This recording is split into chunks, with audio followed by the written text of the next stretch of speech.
sambung rasa menyang urip, sambung rasa antara ruh dengan Allah ini nggak ada.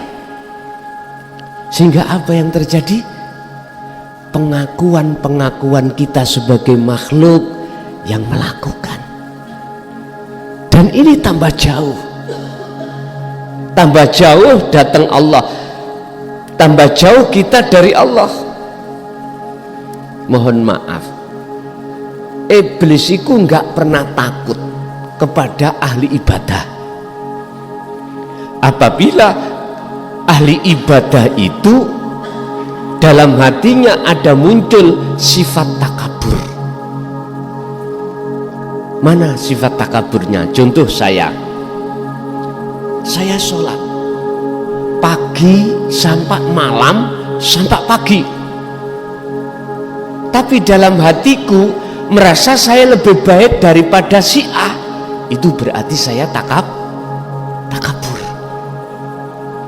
Dan iblis gak akan pernah takut dengan orang seperti ini. Iblis itu juga tidak akan pernah takut pada orang alim. Alim ilmu segala-galanya tah. Ilmu tentang muhadharah, ilmu tentang mukasyafah, ilmu tentang hakikat, gak akan pernah takut. Manakala di dalam hati al-mu'allim itu ada, mohon maaf, sebiji zarrah takabur. Contoh kula, karena saya alim ilmu mukasyafah, ilmu muhadharah, bahkan ilmu musyahadah atau ilmu hakikat, dalam hatiku merasa ilmu itu ilmuku. Akhirnya aku mesti luweh alim katimbang orang lah. Ini iblis nggak takut sama sekali. Sebab apa? Sebelum disebut iblis, beliau niku penasehat malaikat, mempunyai gelar Ajazil. Dia ahli ibadah, Pak. Alimnya lebih alim dari para malaikat.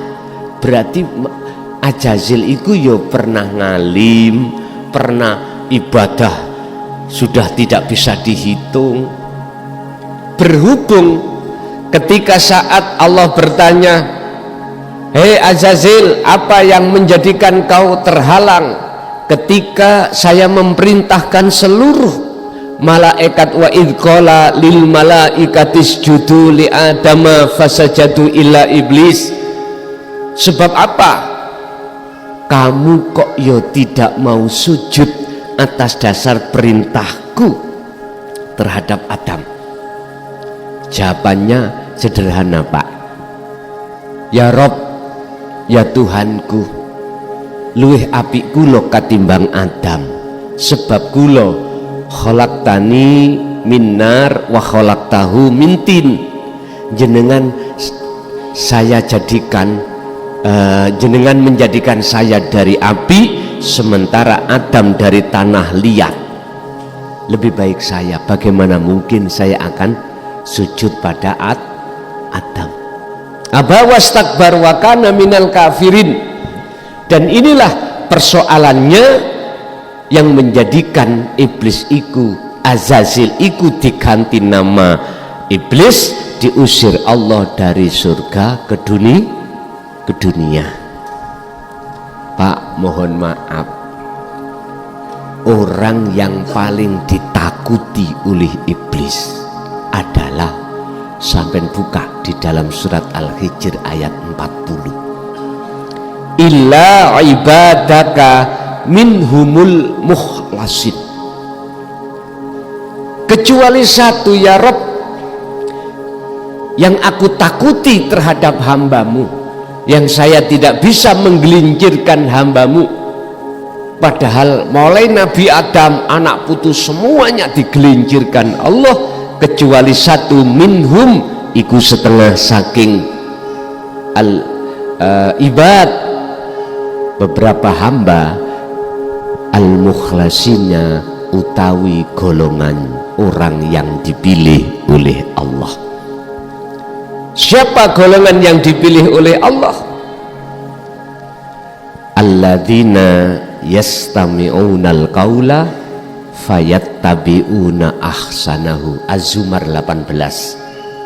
Itulah mereka yang ketika saat mendengarkan ajaran Rasulullah di jalur dinu tauhid, kalau Nabi Adam menerima kalimah, kalau jenengan menerima wasilah, lalu dia mengamalkan, mempraktekkan wasilah kalimah itu di sela-sela amal niki. Niku orang yang iblis takut.